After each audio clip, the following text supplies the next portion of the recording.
Bonjour, bonjour Bruno. Bonjour Sylvie. Et bonjour à tous ceux qui sont déjà là. Alors certains vont nous rejoindre, je pense. Alors on est réunis ce soir pour parler du couple, du lien qui attache au lien qui libère. Et c'est Bruno d'Anjou qui va nous en parler. Alors pour ceux qui ne connaîtraient pas Bruno, je vais le présenter brièvement. Donc Bruno, il est formateur, thérapeute et superviseur aussi au sein de l'école biodynamique. Mais il a une particularité quand même, c'est qu'il a cette vision artistique. En fait, je crois que tu as fait les beaux-arts Mhm. et tu as été, voilà, tu as une carrière de danseur professionnel et tu es toujours danseur. Et donc, tu as cette particularité quel que soit le thème abordé, d'y apporter cette vision artistique, je trouve.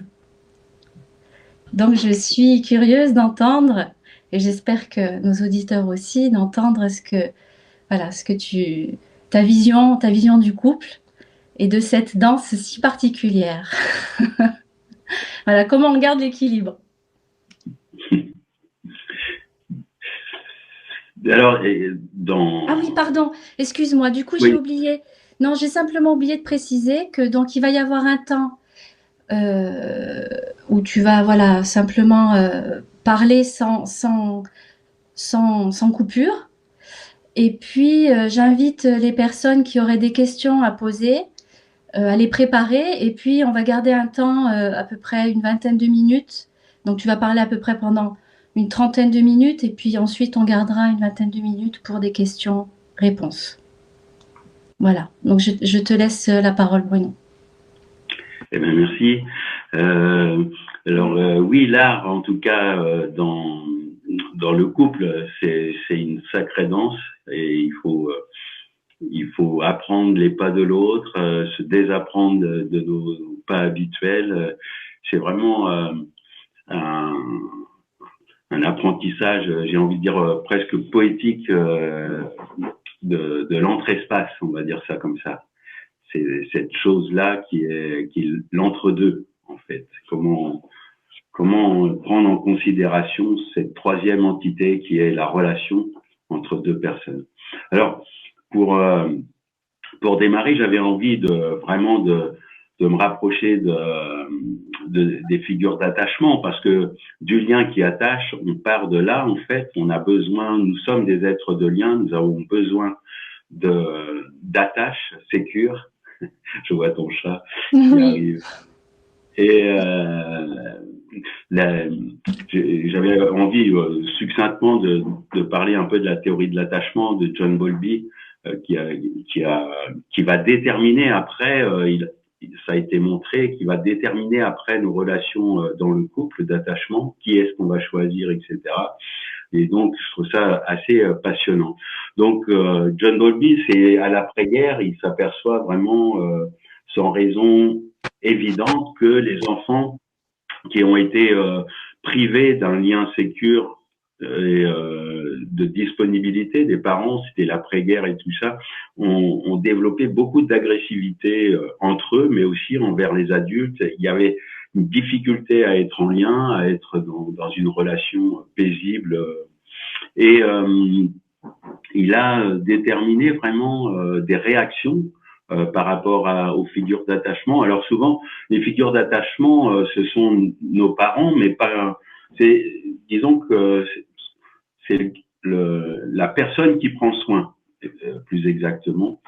Et il a déterminé à peu près. Bon, ces travaux ont été prolongés après par Mary Ashworth, mais en gros, il y a 4 figures d'attachement ou plutôt 2 figures d'attachement, une qui est sécure et une qui est insécure.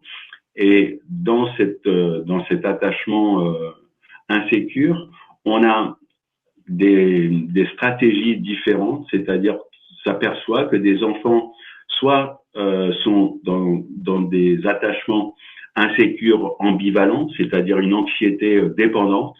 Donc là, il va y avoir une peur de l'abandon, il va y avoir des besoins fort d'être constamment réassuré, une vigilance émotionnelle, ce qui va donner dans le couple beaucoup de jalousie, de dépendance affective, de besoin sans cesse d'être rassuré, etc.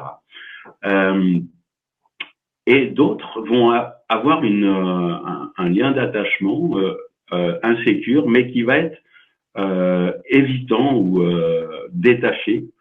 C'est-à-dire que la personne va avoir beaucoup de difficultés à être dans l'intimité émotionnelle. Il va être dans une protection. Alors, on ne sait pas toujours où il est au niveau de ses sentiments, etc.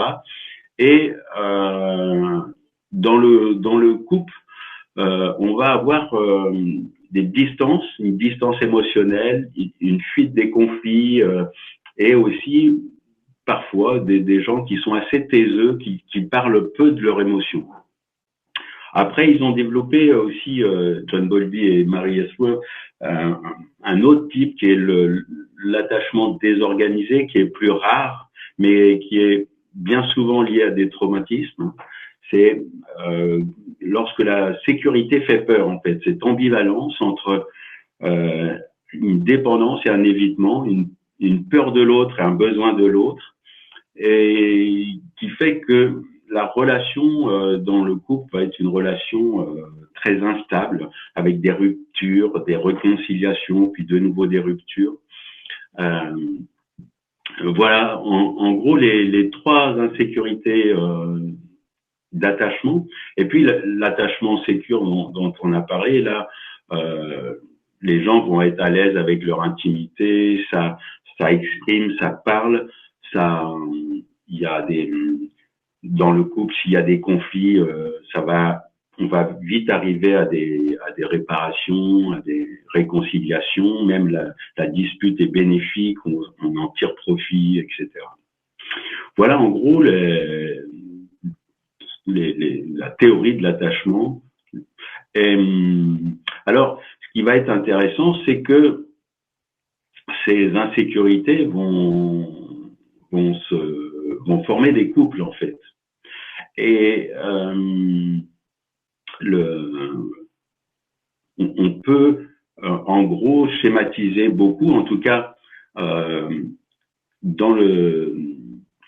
moi dans mon cabinet, j'ai beaucoup la structure un évitant et indépendant, un dépendant en deux mots, qui dépend de l'autre. Alors là, on est vraiment dans le couple fuis-moi je te fuis, suis-moi je te fuis, où c'est on essaye il y en a un qui poursuit l'autre, et l'autre plus il a de la pression, plus il a besoin d'espace. Donc c'est vraiment un cercle vicieux. Ça donne des relations assez passionnelles, intenses, mais avec très instables. Alors l'avantage de ces couples-là qui ont un dépendant et un évitant, c'est qu'ils peuvent se soigner mutuellement si c'est pas trop instable. Alors il faut dire aussi que ces figures d'attachement vont être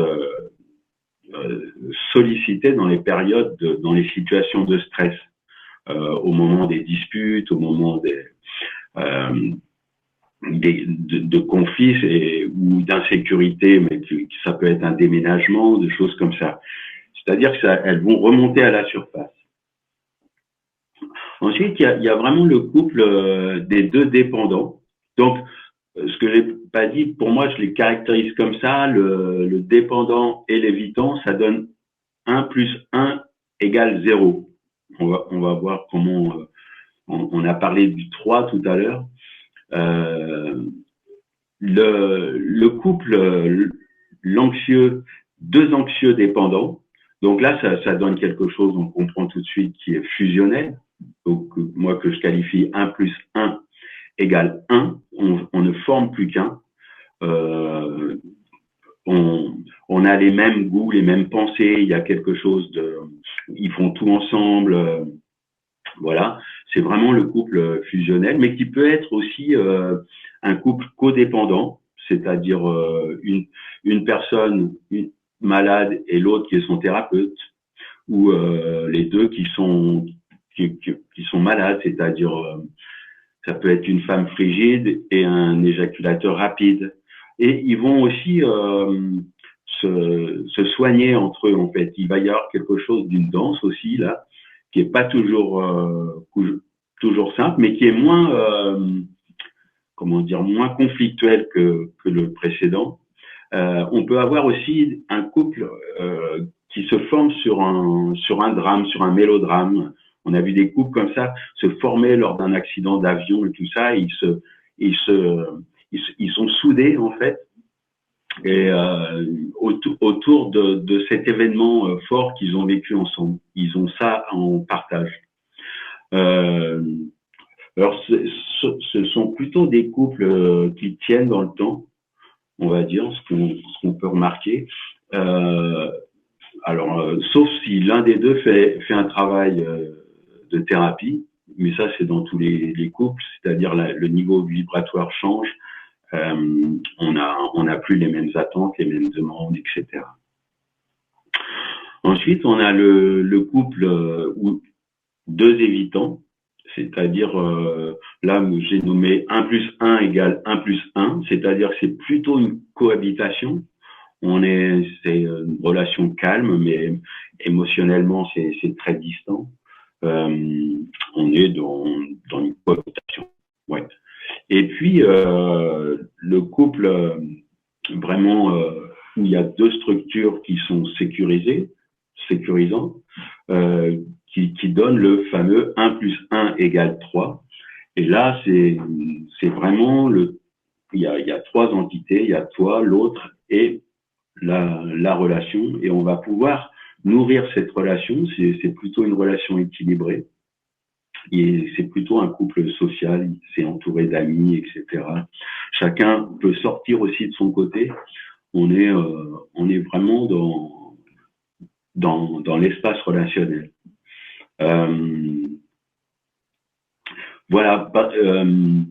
D'ailleurs, en thérapie, on le voit quand un couple consulte parce qu'ils ne se retrouvent plus, ils n'arrivent plus à danser ensemble.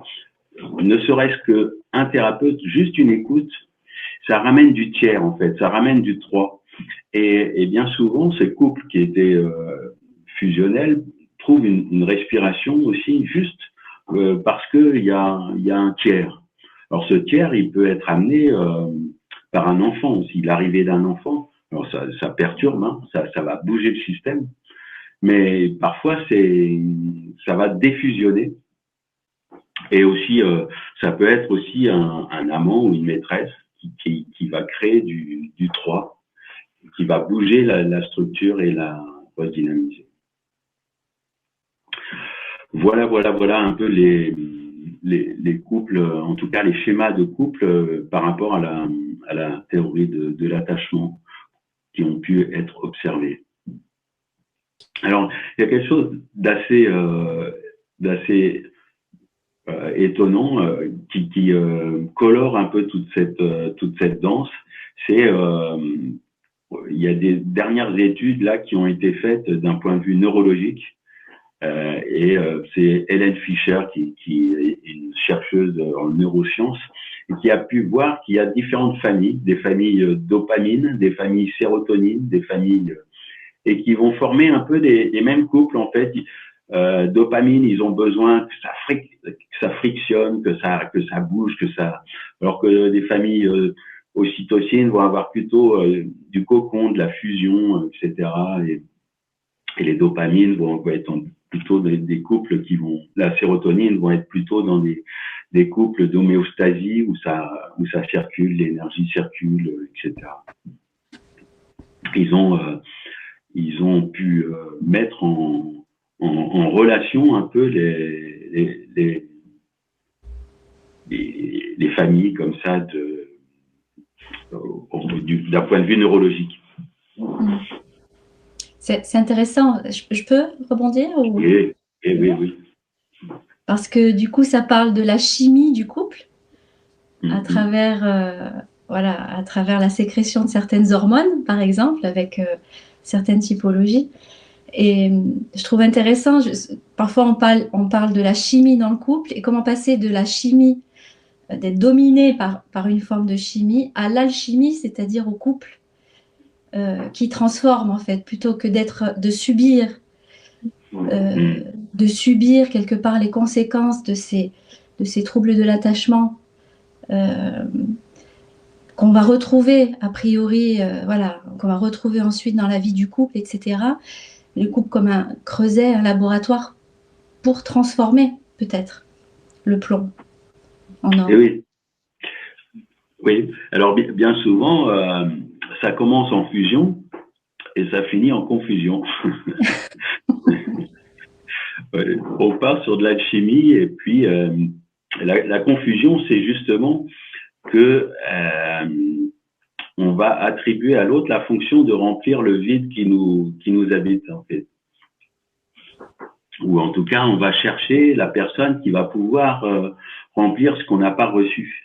Et alors au début ça marche, puis après on est déçu parce que ça marche qu'un temps. Et on va reprocher presque à l'autre de ne pas avoir cette fonction. Je pense à Foresti, quoi, le sketch là où elle fait plusieurs personnes, et le pourquoi on va craquer pour un homme ou une femme va être le pourquoi on va le rejeter ou se séparer. Et finalement, on en vient à aimer la personne pour ce qu'elle nous donne, mais pas pour ce qu'elle est en fait. Et alors, je trouve que la question à cet endroit-là, c'est de la fusion à la confusion, c'est qu'est-ce qu'on fait de cette déception? Est-ce qu'on peut en faire quelque chose? Comment on la travaille pour je pense, voilà, c'est comment il y a un revirement à cet endroit-là au moment de la prise de conscience. Et c'est marrant que tu parles de la chimie parce que ils se sont aperçus que là, il y a une sorte de chute de dopamine parce que l'ocytocine va faire baisser la sécrétion de testostérone et chez les hommes et chez les femmes, on va avoir une sécrétion de vasopressine chez l'homme qui va faire en sorte qu'il va développer un potentiel de protection et donc de stabilité. C'est-à-dire que cette chose-là qui nous a fait partir dans une fusion nous entraîne vers quelque chose de beaucoup plus stable. Et c'est là où il y a une confusion parce que on pense que l'autre nous donne plus qu'il nous donnait au début, en fait, dans les premiers temps. Et, les couples, je trouve que c'est intéressant parce que le couple en lui-même, c'est un espace de régression. Et bien souvent, ce ne sont pas les adultes qui chamaillent, mais les blessures de l'enfance, en fait, qui vient être soulevée par l'autre, en fait. Non seulement il répond plus à ce qu'on attend de lui, mais en plus, il vient soulever des blessures qu'on avait ensevelies. Et donc, il y a tout un travail de prendre le couple comme c'est le couple qui devient le thérapeute finalement de chacun, l'entité couple, le 3 qui peut alors j'aime bien ce mot en alliance, hein, c'est vraiment on a perdu la signification de l'alliance, mais on est en alliance là pour se soigner par le couple et pas par l'autre, en fait, par l'entité couple.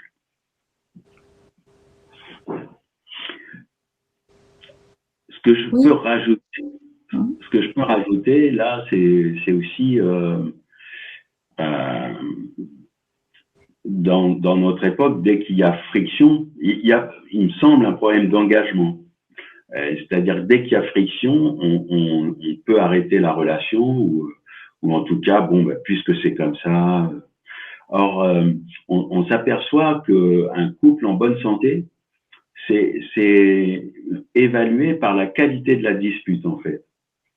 c'est qu'est-ce qu'on fait de la dispute, et la qualité de la dispute, elle est bénéfique quand on sort plus grand que quand on est rentré. Et c'est les couples souvent qui ont deux structures sécurisantes, donc où il y a un 3, fait qu'en sorte ces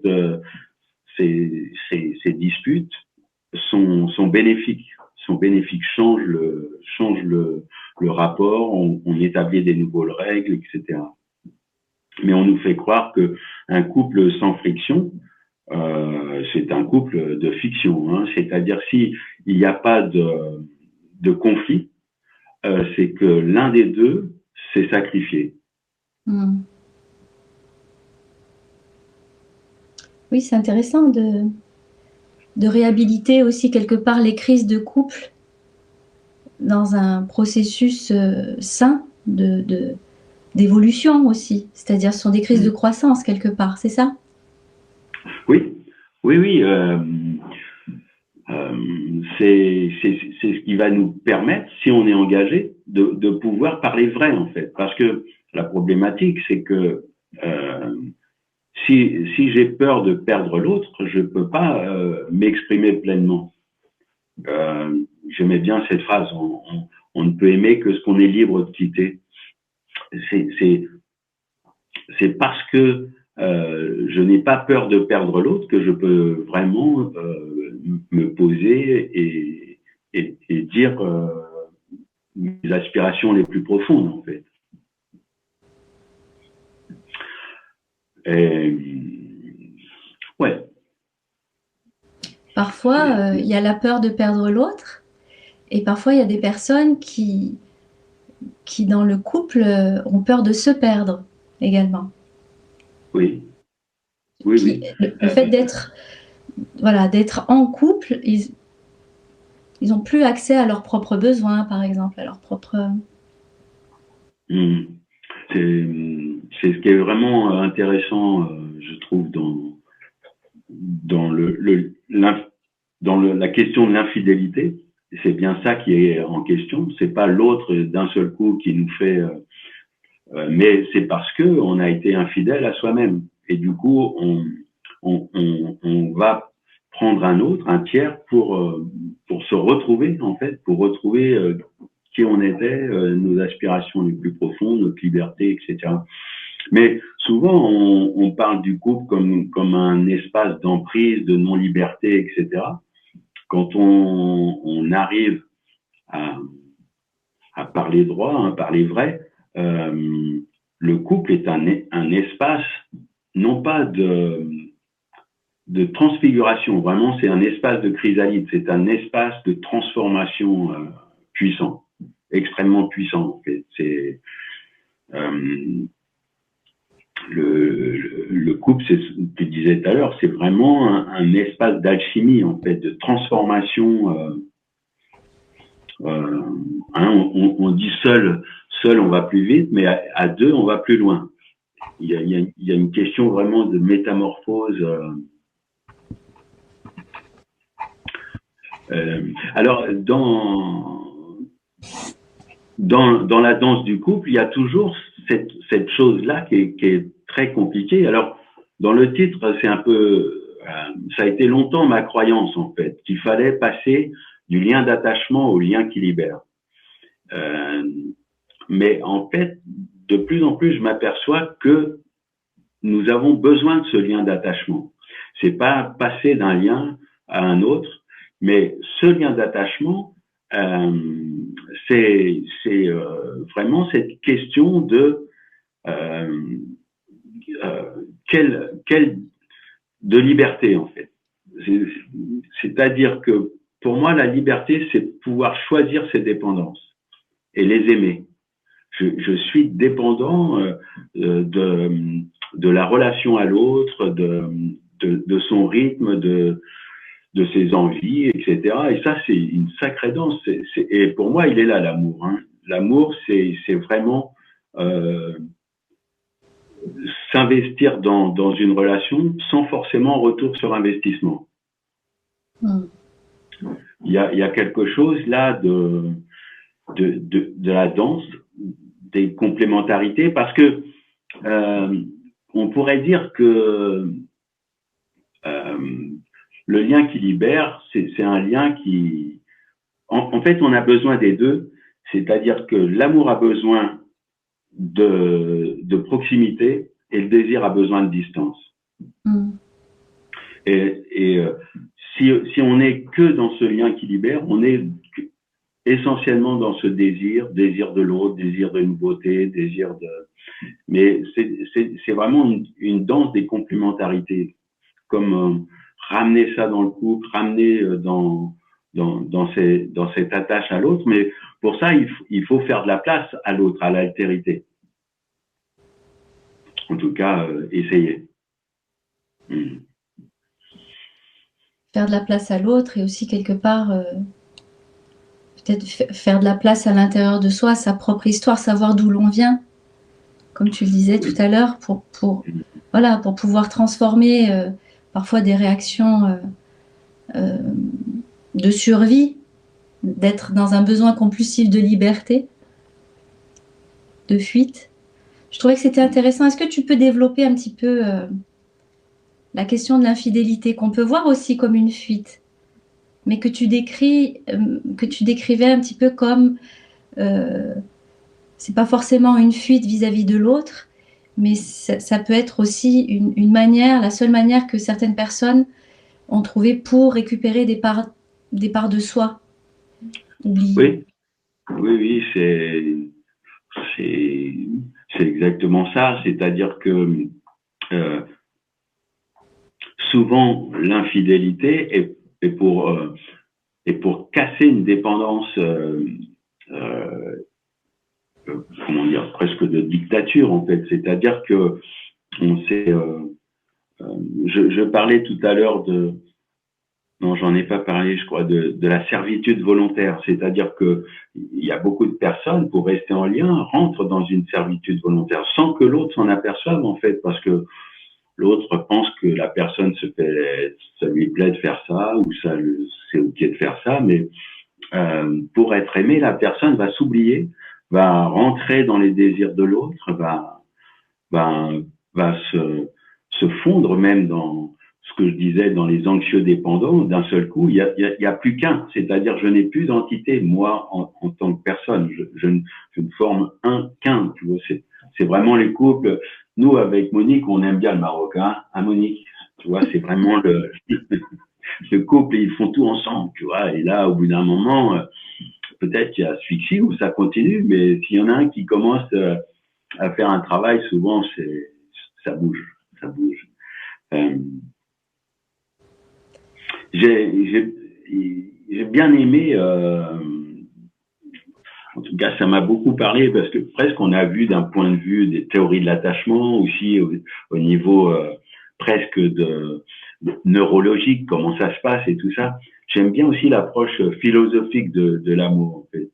Et j'aime beaucoup, c'est André Comte-Sponville qui fait il est dans les hôpitaux de Genève, il fait une démonstration sur le partenariat et tout ça, et il prend l'image du couple d'un point de vue philosophique en fait. Et donc en gros, il dit, Platon dans le banquet et tout ça, il dit aimer égale désir égale manque. Je suis tout seul, voilà, d'un seul coup, je vis bien tout ça, et je rencontre à une soirée une personne, coup de foudre, un truc. Alors, il y a plusieurs cas de figure, soit cette personne est seule, soit elle est déjà engagée, moi aussi, etc. Mais prenons le meilleures conditions, nous sommes libres tous les deux. D'un seul coup, on s'appelle tous les jours, plusieurs fois par jour, l'autre me manque, c'est plus possible, et on décide de vivre ensemble, etc. Et d'un seul coup, il me manque de moins en moins. Elle me manque de moins en moins. Et du coup, le désir aussi, puisque aimer égale désir égale manque, le désir s'effondre en fait, s'effondre complètement. Et donc, on parle de ça et il descend de Platon à Schopenhauer. Et Schopenhauer, d'après Comte-Sponville, c'est la phrase la plus déprimante de la philosophie. Ainsi, notre vie bascule inexorablement de gauche à droite et de droite à gauche entre la souffrance, de ne pas avoir ce qui nous manque, et l'ennui d'avoir ce qu'on désire mais qui ne nous manque plus. Le chômeur désire un travail, le travailleur désire le chômeur. Alors, je trouve ça intéressant. Il continue de descendre vers Spinoza. Et Spinoza, lui, il dit aimer égale désir, oui, mais égale joie, égale puissance. Et il parle de ça. Aimer, c'est se réjouir de. C'est là où il y a un peu du travail. C'est vraiment quoi que fasse l'autre, je me réjouis de sa présence, je me réjouis d'être à ses côtés, etc. Et alors, il fait comme ça là pour la Saint-Valentin, tu vois, il dit, il prend cet exemple, ma chérie, ça fait 15 ans que nous sommes ensemble et je suis amoureux de toi comme au premier jour. Et donc c'est gentil, mais il dit c'est un gentil mensonge. Ce n'est pas possible. Et il le voit bien, ou elle le voit bien, que c'est pas comme au premier jour. On n'est pas idiot quand même. Il a bien vu que c'était pas pareil qu'au premier temps. Et donc, il propose une déclaration d'amour qui est mon amour, ça fait 15 ans que nous sommes ensemble et le fait d'être à tes côtés chaque jour me remplit de joie et d'un bonheur incommensurable, le fait que tu veuilles bien aussi partager ma vie et mon lit, etc. Donc le couple, pour lui, le couple malheureux, c'est celui qui est passé de Platon à Schopenhauer, et le couple heureux, c'est celui qui est passé de Platon à Spinoza. En tout cas, pour lui, c'est là où il faudrait tendre. Je suis assez d'accord avec ça. Aimer, c'est se réjouir de. Mais comment on fait? En tout cas, moi, c'est ma grande question, c'est ma difficulté, parce que j'ai envie de dire, ma compagne, je me réjouis qu'elle se fasse un resto avec des copines et tout ça. Je me réjouis qu'elle aille faire un cinéma avec un copain. Je peux me réjouir qu'elle fasse un hammam avec une amie. Et je commence à moins me réjouir qu'elle fasse un hammam avec un ami, etc. Comment se défaire de cette appartenance, de ce lien à l'autre où on voudrait que l'autre soit être exclusif par rapport à l'autre. En tout cas, c'est le travail de l'amour, en fait. Parce que aimer ce qui nous manque, finalement, c'est facile. Tu vois, je pense aux enfants qui ont des posters de joueurs de foot ou des filles qui ont on aime ce qui nous manque. Mais se réjouir de l'autre, en tout cas pour moi, c'est ça l'amour dans le couple, c'est se réjouir de l'autre.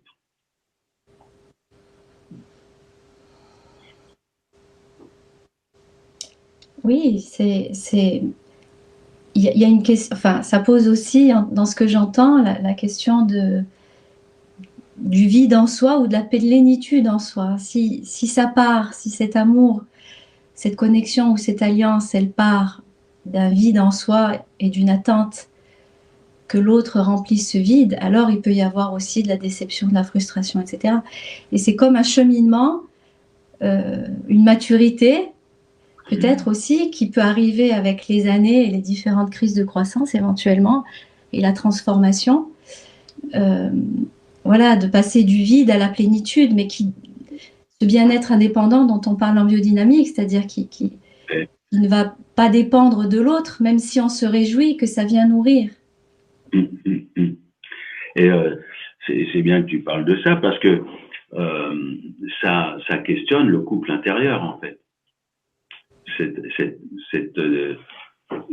C'est-à-dire que ça nous pousse à trouver notre couple intérieur, à ne plus être dépendant de l'autre pour remplir ce vide qui nous habite. En fait, on va le remplir, on va être autonome par rapport à ça. On va être et non pas dépendant de l'autre. On va être dépendant d'autre chose, en fait.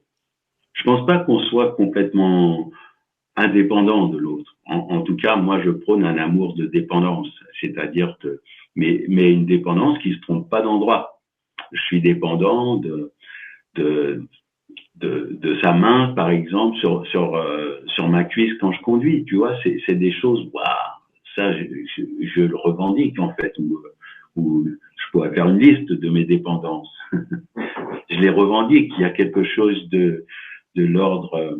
C'est un peu pareil que quand on parle de la liberté, l'autonomie, c'est savoir demander. Il y a une contradiction, mais je pense qu'elle est fondamentale. En fait. Mm. Oui, c'est Et aussi. Oui. Pardon, je voulais pas te couper. je t'ai perdu. Tu as posé une question? Ah, non, je voulais pas te couper, mais oui, c'est vrai que c'est un lieu de paradoxe aussi entre cette ambivalence, comment tenir cette ambivalence entre le besoin de sécurité, le besoin de liberté, voilà, Ben, que le couple peut faire émerger. Il y a, en hmm. fait, juste, je regarde un petit peu le temps, il commence à y avoir quelques commentaires. Oui, Est-ce on peut que je ouvrir. partage un Mais petit peu?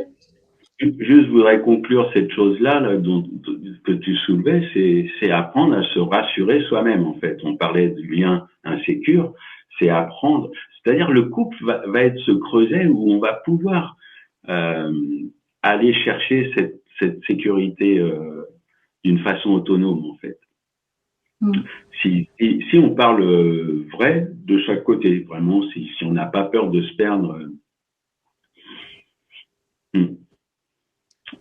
Est-ce qu'on peut dire, tu vois, on a commencé en disant, entre guillemets, un petit peu l'art du couple, à travers, voilà, la danse du couple et l'équilibre, etc. Mais on peut dire que c'est un vrai travail quelque part aussi. Ouais, ouais, ouais. Ben, après, c'est c'est toujours pareil. Ça peut être laborieux ou ça, comme une danse, hein, ça peut être apprendre les pas, ça peut être extrêmement laborieux, mais ça peut être très organique en fait. Au bout d'un moment, ça peut devenir un espace sublime, sublime d'accomplissement en fait, Mm. d'accomplissement et de métamorphose. Et d'ailleurs, euh, bon, c'est un peu une petite blague, mais je viens de comprendre ce que c'est mariage pluvieux, mariage heureux. C'est pas sous la pluie, c'est mariage moins jeune en fait.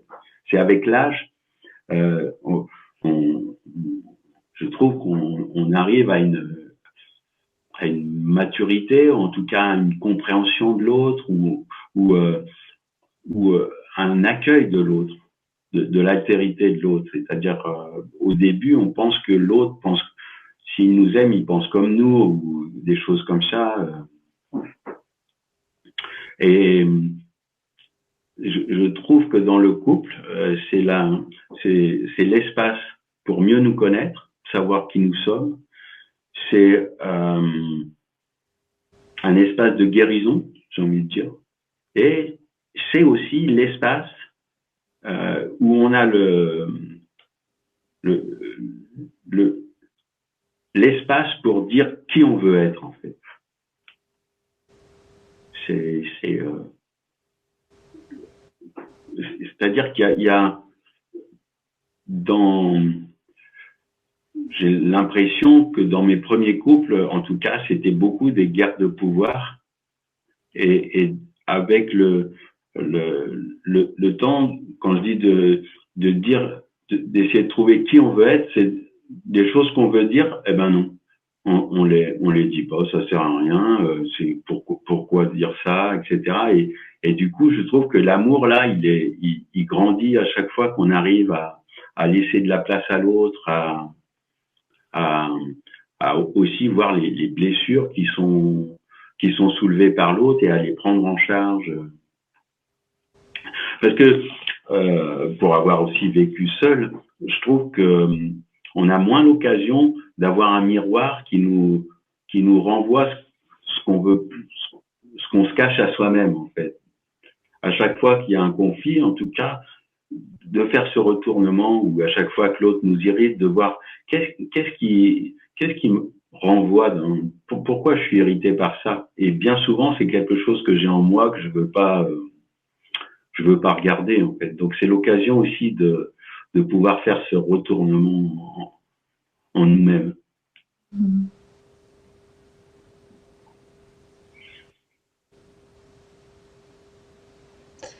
Ok, alors est-ce que j'invite les personnes à poser des questions? Ah, il y a quelqu'un qui demande, par exemple, là, ça vient juste d'arriver. Pourquoi je choisis toujours des partenaires indisponibles? Hmm, hmm. Alors, bien souvent, on choisit des partenaires indisponibles. Alors, c'est dans l'inconscient, hein, c'est dans nos vibrations, pour être sûr de ne pas s'engager. Alors, on peut se dire, mais si, je veux m'engager. Mais y a quelque chose dans l'inconscient qui vibre. C'est-à-dire la légende qui est... moi, j'aime bien Franck Lobvet, comment il définit la légende. Je vois la vie de façon à ce qu'elle confirme que je ne suis jamais choisi, par exemple, si dans l'enfance. Donc, ma vibration, elle va être de voir la réalité qui confirme ça. Je ne suis pas choisi, cet homme-là ou cette femme-là est déjà engagé. Donc, pour moi, c'est toute cette légende qu'il faut bouger, c'est-à-dire l'estime si je m'estime ou si j'ai de l'amour envers moi-même, je vais vibrer à autre chose et du coup, c'est d'autres personnes que je vais rencontrer. En tout cas, c'est ça que j'ai envie d'aller regarder. Si je vibre toujours avec des personnes indisponibles. Pourquoi je choisis toujours des situations qui ne me confirment pas? Il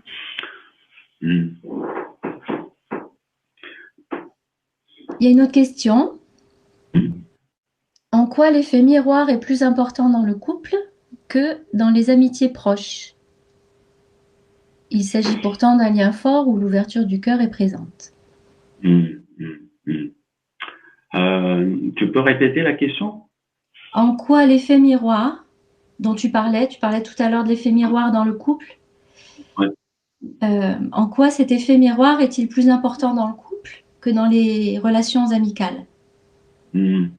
Qui sont aussi des liens de cœur forts. Oui, oui. Alors, je sais pas. Pour moi, j'ai la même chose avec mes amis. Je l'ai vécu dernièrement avec un ami. Là, ça m'a énervé de comment il était et tout ça. Et j'ai bien vu que j'avais la même chose. J'avais cette même chose là que je vais pas dire, mais. Donc tu dirais que ça s'applique à toute oui, relation plus ou moins intime, à partir du moment où ça fait partie d'un cercle intime. C'est moins fulgurant. C'est moins fulgurant parce qu'on ne vit pas H24 avec l'autre, avec cet ami-là. Et il y a aussi tout ce qui est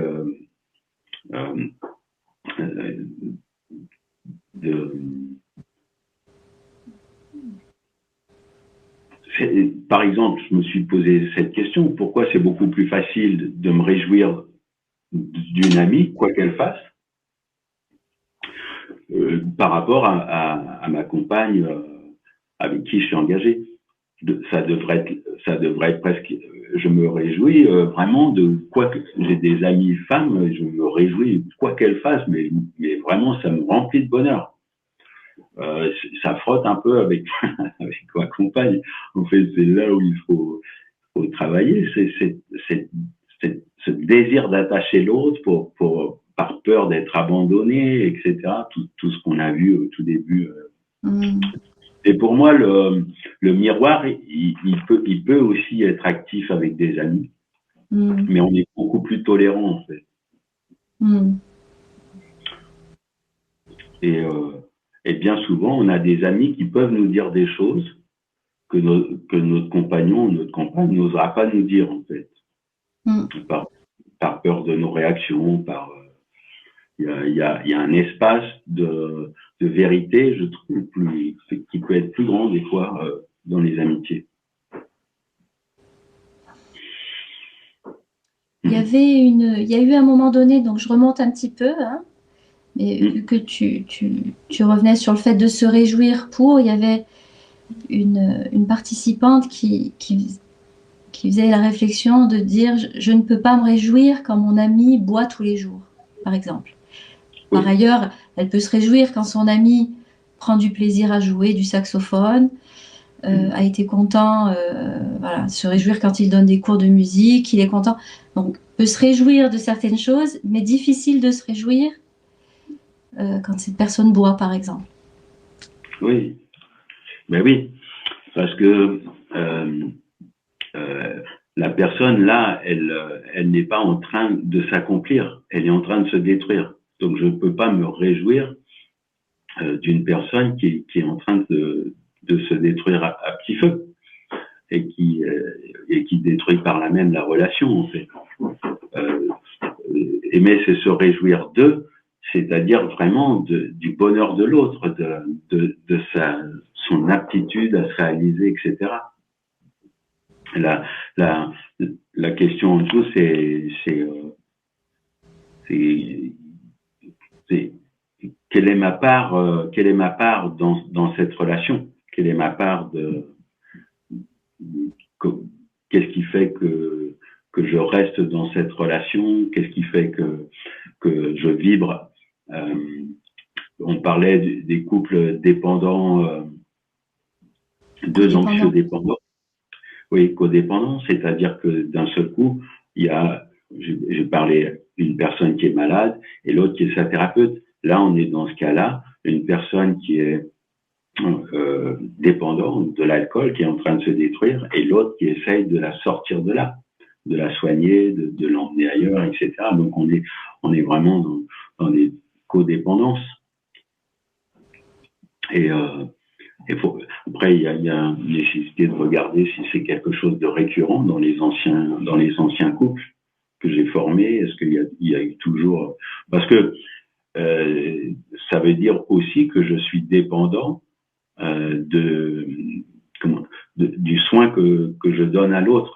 C'est-à-dire que le fait d'être avec quelqu'un, c'est un peu biscornu, mais d'être avec quelqu'un d'alcoolique me donne un poids, une valeur, une estime, etc.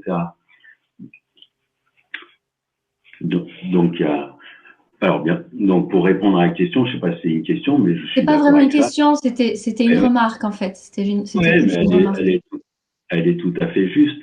Comment se réjouir d'une personne qui est en train de se détruire à côté de nous? C'est compliqué. Qu'est-ce qui fait aussi, qu'est-ce qui fait que je reste là? Est-ce que c'est vraiment par amour, pour sauver l'autre, pour me sauver moi, pour me donner un poids dans le monde, etc.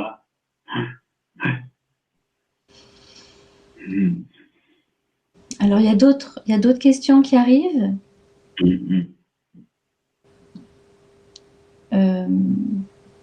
La différence d'âge est-elle un frein pour la relation de couple? Alors, moi, j'ai pas toutes les réponses à toutes ces questions. Hein. C'est-à-dire que je suis pas un expert non plus. Alors, bien souvent, cet écart d'âge, il est dans un sens. C'est-à-dire souvent, c'est l'homme qui est plus âgé que la femme. Et j'ai envie de dire, là, même le couple, on est dans des... Pour l'instant, depuis le début, on n'a pas fait de parenthèse, mais ça ne concerne pas que les couples hétérosexuels. Hein, ça concerne aussi les couples homosexuels, toutes ces histoires de dépendance, de disputes, de se réjouir d'eux, etc. La différence d'âge, moi je pense, pour l'avoir vue, elle est peut-être plus problématique en avançant dans l'âge. C'est-à-dire que d'un seul coup, on se retrouve avec des codépendances. La personne commence à avoir des symptômes et du coup, l'autre qui est plus jeune se retrouve aidant presque. Mais non, après, il y a écart d'âge et écart d'âge. C'est ça, ça dépend. Effectivement, ça dépend. Mais il y a une certaine lucidité à avoir. En lien avec un décalage, en tout cas. Oui. Décalage. À regarder aussi, dans ce décalage, il y a des archétypes qui sont reconvoqués. L'archétype du père ou l'archétype de la mère. etc. Donc, mais ça peut être, si on a une lucidité là-dessus, ça peut être très chouette. Ça peut être très chouette. Il n'y a pas de, je pense pas qu'il y ait de règles. Oui, parfois il y a besoin de passer par là aussi. Oui. Il n'y a pas de modèle. Il n'y a pas un modèle. Non. Alors, il y a d'autres questions, Bruno? Oui. Est-il possible de passer d'un couple fusionnel à un couple évitant? Et comment évoluer vers un couple sécure épanoui? Donc, est-il possible de passer de la fusion, enfin d'un couple fusionnel, après à un couple évitant, et puis après retrouver... Oui. Même, je pourrais dire que ces structures, par exemple, on peut former un couple où une personne est évitante et l'autre est dépendante, et au bout de 5 ans, ça change. D'un seul coup, c'est l'autre qui devient dépendante et l'autre qui devient évitant. C'est pas intimement lié aux structures de la psyché, en fait. Et pareil, un couple fusionnel peut devenir un couple de cohabitation évitant. Oui. Ça fait les vases communicants, c'est ça, ça peut faire vase communicant. Oui, on peut passer du fusionnel à la cohabitation. On faisait tout ensemble et d'un seul coup, on fait rien ensemble. Mais on continue de former un couple. Et il y avait une question, c'était comment passer après un couple. Comment évoluer vers un couple sécure épanoui? Ben, en fait, ça, quelles que soient les structures qu'on a vues, c'est qu'est-ce qui fait que notre danse du couple, elle marche, en fait. Il y a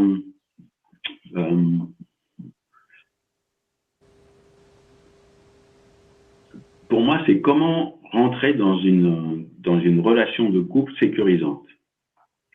Il y a une chose, c'est, en tout cas pour moi, mais je dis pas que c'est la vérité, il y a une nécessité de s'engager, d'un engagement, c'est-à-dire d'une alliance.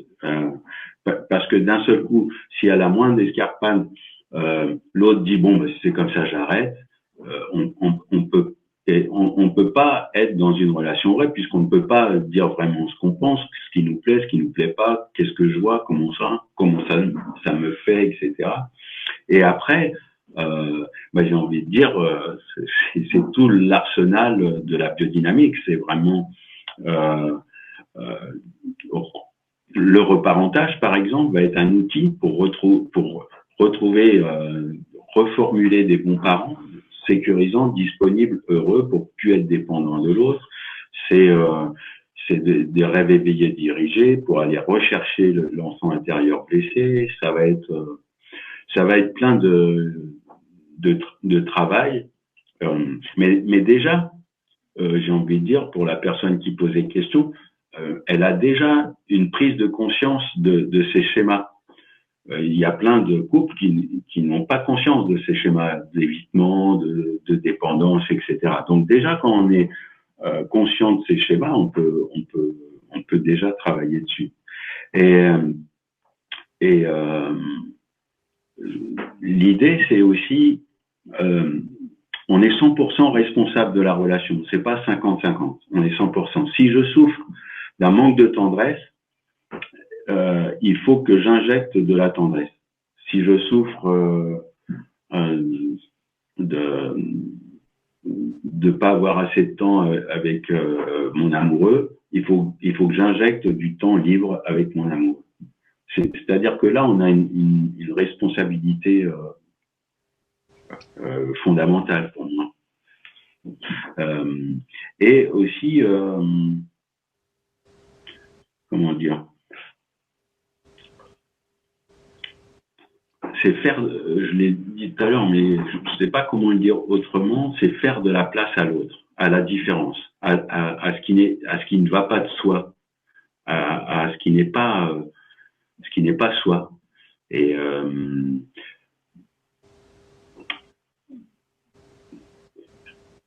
oui, et c'est ça qui est génial quand on arrive là, c'est c'est toutes ces attentions à l'autre, en fait. Je vais prendre des exemples, mais par exemple, il y en a un des deux qui supporte pas l'évier plein de vaisselle. Et l'autre, il est plutôt à faire la vaisselle une fois par semaine.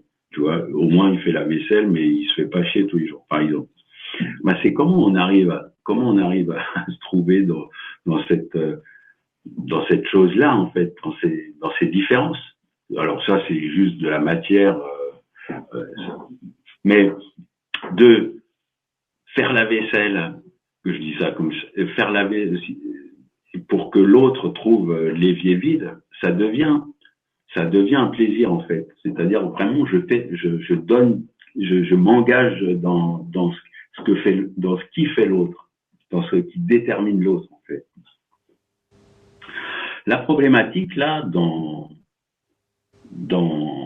les couples, bien souvent, c'est que c'est la question de la réalité, en fait. Bien souvent, si tu interroges les personnes séparément, tu as l'impression que c'est pas la même réalité. Ils vivent pas la même vie, ils vivent pas au même endroit, etc. Mais parce que chacun a une réalité différente. Et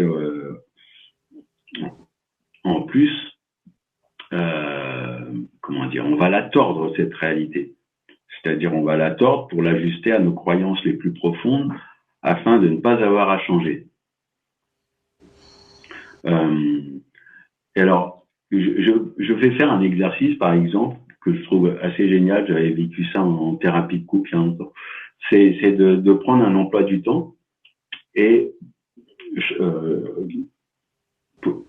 pour chaque personne, mais on essaye de pas voir comment on remplit l'autre. Et dans cet emploi du temps, je vais remplir le jeu pour le mois, quoi, le temps que je m'accorde. Je le sépare par exemple, si je fais de la couleur bleue, je vais faire des pointillés pour ce qui correspond à mon travail et puis des hachures pour ce qui est du temps pour moi, par exemple de lire un livre. Le jeu pour le couple, c'est-à-dire, tiens, hop, je prends le téléphone et puis je réserve un resto, par exemple. Le couple pour le couple, c'est-à-dire tous les mardis, on va à la salsa, par exemple, tous les mardis soirs. Et le jeu pour l'autre, c'est-à-dire si j'ai des compétences en informatique, par exemple, le fait de faire un site internet pour mon compagnon ou ma compagne. Et on remplit l'emploi du temps. Et on s'aperçoit que quand on met les deux emplois du temps côte à côte, c'est pas les mêmes. C'est-à-dire que des personnes ne voient pas le temps que donne l'autre au couple ou l'autre à l'autre, etc. Et ça remet déjà une sorte de réalité et de s'apercevoir aussi que, disons, moi, je donne pas grand-chose au couple, tu vois. Donc, de bouger aussi la chose. Qu'est-ce que vous avez fait cette semaine pour la relation? Comment vous l'avez nourrie? Qu'est-ce que vous avez apporté? Et je trouve ça, très intéressant. Très intéressant. On arrive petit à petit, et voilà, on arrive proche de l'heure. Il y avait encore une question, mais est-ce que... Je crois que tu voulais parler de livres aussi, éventuellement. Ouais, mais je pense qu'on peut prendre encore une question. Puis après, une question? Parce qu'il y a eu plusieurs commentaires, mais je vais prendre la question. Et je trouve qu'elle résonne avec ce que tu es en train de partager. Que faire lorsque deux personnes évoluent différemment? C'est-à-dire que là, tu évoquais le cas de la thérapie de couple, pour le coup. Donc, il y a un travail qui est possible. Mais c'est vrai que parfois, il n'y en a qu'un qui fait la thérapie. Et tu parlais de changement. Tu évoquais de changement de vibratoire. Donc là, la question, c'est celle-ci. Que faire quand le couple évolue différemment? Soit on a créé assez on va dire, d'attache, on va appeler ça comme ça, pour avoir envie de travailler, on a envie d'aller regarder qu'est-ce qui est en dessous. Soit c'est ça peut être la fin du couple, mais avec ce danger que cette chose-là qu'on n'a pas soignée dans notre couple, on va le ramener dans un autre couple. Bien souvent, on va être reconfronté à à cette chose-là. Je trouve ça toujours plus riche d'aller voir. Après, si un couple, c'est la fin de ce couple-là, ça fait partie aussi de l'aventure. Hein. Il n'y a pas de mauvaise ou de bonne relation. Enfin, c'est toujours un apprentissage en fait. Mais en tout cas, de mon expérience, parfois il faut arrêter un couple, avoir le courage de l'arrêter pour en créer un autre avec la même personne. C'est-à-dire, il y a parfois dans les couples, il y a du systémique, c'est-à-dire qu'on est rentré c'est un peu comme une porte tournante. Donc, en fait, on n'arrive pas à sortir parce qu'on se fait tourner comme ça. Et il y a besoin de sortir de ce système. Et pour sortir, parfois, c'est violent. On peut pas des fois, c'est difficile de sortir en réaménageant des choses. On retombe vite dans nos conflits de pouvoir. Et alors, ça peut être soit une mise à distance, vraiment, et des fois, c'est vraiment une rupture nette et précise, sans une coupure vraiment. Et puis, avec les réseaux sociaux, vraiment d'essayer de ne pas avoir d'onde de l'autre pendant un certain temps pour reconstruire, pour pouvoir reconstruire quelque chose qui n'est plus dans le même système de pouvoir, de guerre de pouvoir.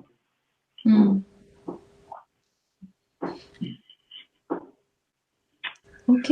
Voilà, peut-être citer les livres là sur lesquels je me suis appuyé. Il y a Esther Perel, j'aime bien ce qu'elle écrit, et notamment, je ne sais pas si je l'ai, sur la question de l'infidélité aussi, pour moi qui est... Parce que je vois en thérapie, il y a énormément de souffrance lorsqu'il y a infidélité, beaucoup de colère, c'est vraiment quelque chose. Donc, Esther Perel, là, celui-là, c'est l'intelligence érotique, en fait. André Comte-Sponville, moi, c'est un philosophe que j'aime bien parce qu'il est, comment dire, très accessible, en fait. Il avait écrit un livre qui s'appelle L'amour, la solitude, qui est super. Et si vous avez l'occasion d'aller voir cette conférence, je la trouve géniale. Paul Salomon, Bienheureuse infidélité, là, c'est vraiment l'histoire du tiers, de l'infidélité à soi-même avant tout. Et puis pour finir, Serge Éphèse, la danse du couple. Voilà, on finit avec une danse, avec un espace. Voilà, mais c'est un art, hein, le couple. Hein, c'est un art de la métamorphose, en fait. Hein, c'est pas toujours agréable. Et à la fois, c'est une alchimie, en fait. C'est ce que tu disais au tout début, c'est vraiment... Écoute, Bruno, merci. Merci en tout cas pour la richesse de tes différents points de vue. Voilà, il y a des remerciements aussi qui sont arrivés. Je ne sais pas, est-ce que tu veux dire le mot de la fin?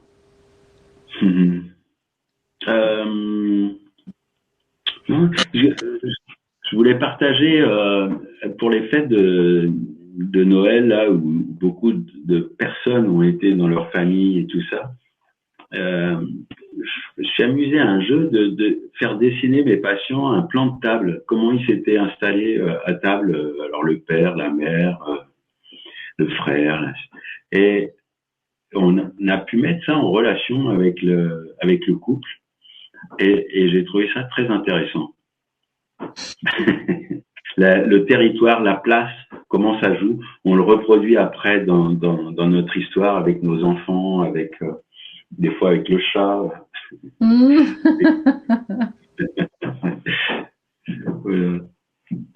Ben, merci à toi, c'était Voilà. Je sais Ça pas passe si on vite, a. hein, ça Oui, passe ça vite passe une vite. heure. Ça passe vite ouais. Et c'est vrai que c'est tellement, voilà, ça nous touche tous, hein, ce thème-là, hein, c'est vaste. Donc, voilà, on pourrait en parler pendant des heures, toute une vie presque. Oui. Et puis, ce qui serait bien, c'est d'avoir des experts, tu vois. Tu vois. Moi, je suis placé en tant qu'expérimentateur. Tu vois, je n'ai pas la, la prétention de déterminer le couple, c'est ça. C'est une Ouais, expérience. Et elle est différente selon chacun et chacune. très bien. Eh bien, voilà, arrive le moment de nous dire au revoir. Je te souhaite une bonne soirée. Je vous souhaite à tous une bonne soirée et puis jusqu'à éventuellement au prochain webinaire. Merci. Au revoir. Merci à toi. Merci à toi, Sylvie. Merci, avec plaisir.